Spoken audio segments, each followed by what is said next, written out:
উসমান হাদি জীবন মৃত্যুর সন্ধিক্ষণে আছেন। ইনফ্যাক্ট উনি আহত হওয়ার পর থেকেই মোটামুটি সে ধরনের পরিস্থিতিতে।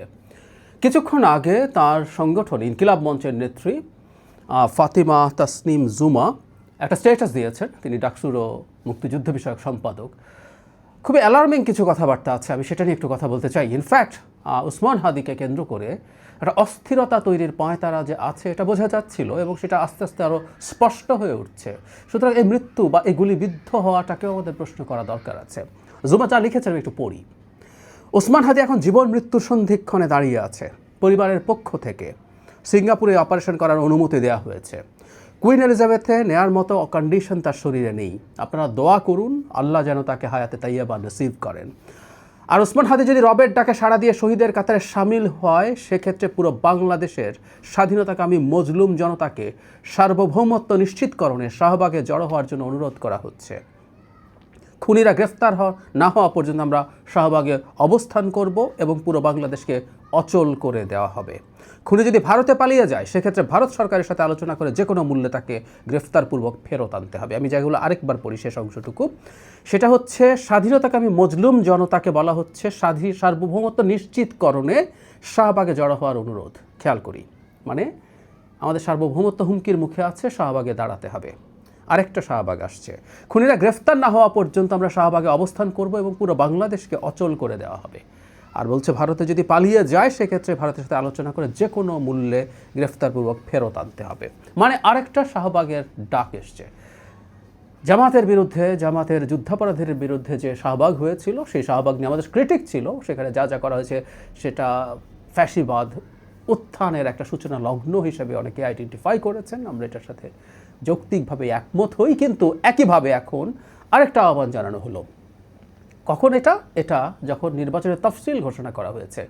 তফসিল ঘোষণার পর নির্বাচন কমিশনকে এবং সরকারের দিক থেকে এটা আমরা বলতে দেখেছি যে তফসিলের পর জমায়েত, বিভিন্ন জায়গায় সমাবেশ জমায়েত তারা হতে দেবেন না। এটা নিশ্চিতভাবে নির্বাচনী যে পরিস্থিতি আছে সেটার জন্য হুমকি স্বরূপ। কিন্তু অলরেডি আহ্বান করা হয়েছে। মারা যাওয়ার আগেই হাদি এখনও মানে বেঁচে আছেন। উনি আসলেই প্রথম থেকে বেঁচে থাকবেন এই পরিস্থিতি ছিল না, এটা খুবই নগণ্য সম্ভাবনা ছিল। তো ওনার এই অবস্থাটা ছিলই। ওনার এখন ডেথ ডিক্লারেশন হয়নি, কিন্তু তার আগেই তিনি যদি হন, প্রস্তুতির আওয়াজ বা আলাপ তুলে রেখেছেন জুমা।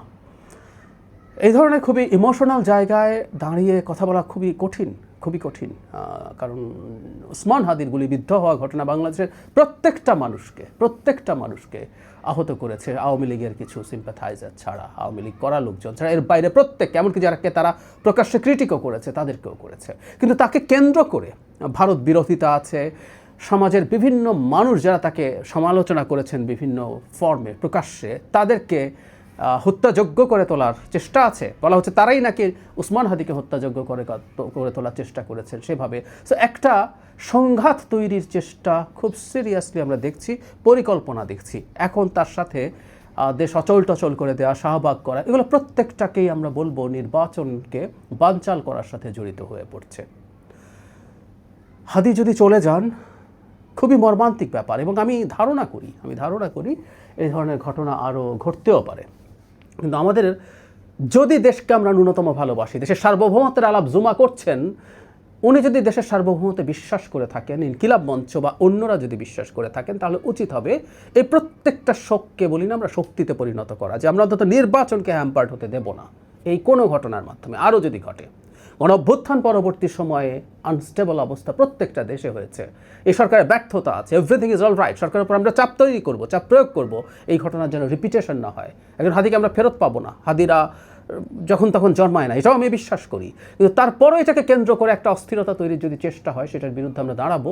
ঝুঁকি থাকলে থাকুক, এতে যে কোনো রকম ট্যাগিং হলে ট্যাগিং হোক, আই ডোন্ট কেয়ার, আমাদের যার দাঁড়ানো দরকার আছে। কিন্তু যারা এই ধরনের অস্থিরতা তৈরির অন্তত চেষ্টা করছেন, ইচ্ছে হোক অনিচ্ছায় হোক, অতি আবেগে হোক, তারা একটু শান্তভাবে ভাবুন।